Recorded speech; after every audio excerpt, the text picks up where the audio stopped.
Hi all!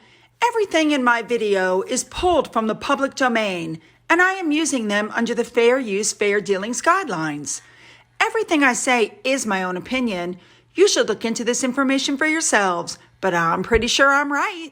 Good morning, everybody. So to start with, I'm using this picture of Kate. Seriously, I don't think I've ever seen this picture, and I don't think I ever noticed how green her eyes were. They're like limes. I love this photo. So anyway, we're just going to cover one topic, so this video won't be super long today. Now, tomorrow's video is going to be a big one, in my opinion. So let's just dive in with what we've got today, okay? Let's go.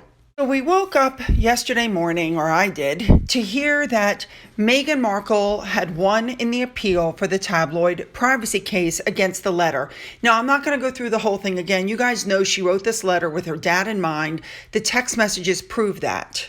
I won't lie, I was a little shocked that she kept amending her court answer and amending her court answer, which is another way of saying I'm changing my story that I'm giving the court.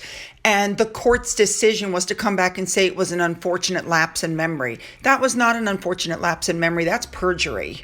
And let me just add that somebody who keeps diaries and journals and keeps up with a website as she did with the TIG and everything that she does, doesn't just forget stuff like this. She's too organized for that. And we also know that the court ordered 6 months of communication, text messages, WhatsApp messages, etc. turned over. And Meghan said, I can't because they're auto-deleted after 30 days. But come to find out, that was a lie also. I thought the Mail on Sunday's response was an excellent one. They are absolutely right.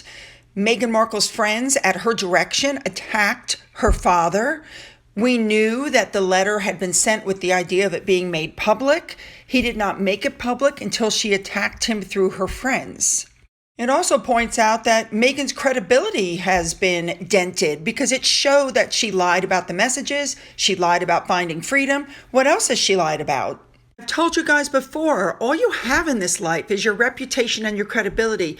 If somebody came to me and claimed somebody I knew had done something illegal, and I knew them by reputation, and I'd seen that they were nothing but a great person and they'd only helped people and they've never lied and never manipulated, I would not believe these stories. You really only have your reputation in this world, and now her reputation is severely damaged. So the Mail on Sunday is now considering an appeal to the Supreme Court. I think they should. I am beginning to wonder if the royal family interfered in some fashion to make this go away. I would sincerely hope not. But here's my main point about this whole thing. Meghan and Harry both don't seem to understand that victory is not vindication. And I think the Mail on Sunday understood that. I think the Mail on Sunday understood that getting information out into the public realm, even if they lost, was going to be very important, and that's essentially what happened. Perfect example right here. Without the trial taking place, all the evidence showing that Meghan Markle perjured herself in court and deliberately misled the public in this letter would never have come to light.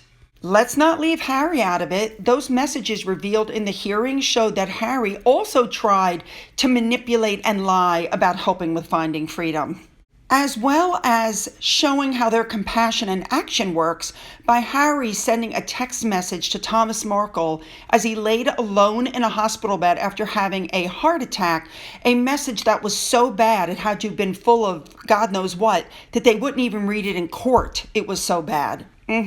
So Harry's not innocent either. Mr. Knopf would never have been able to hand over those emails showing that Meghan lied, showing that she totally gave all this evidence to Omid Scobie, which then showed him as a perjurer in court as well. And let's not forget the bullying report is coming out as well. That one is going to be a big one, I think. My main point is that instead of damaging the royal family, the Queen and William, Kate and Charles, their favorability ratings are going up, where Harry's and Meghan's are at the absolute bottom. So the more they attack the family, the worse they make themselves look, and the better the family looks. It's going in reverse for them. I just don't think they see it. And Piers Morgan said it perfectly. Stop gloating, because the court of public opinion now knows you're a fork-tongued, devious, manipulating piece of work who only wants to protect your privacy so you can sell it.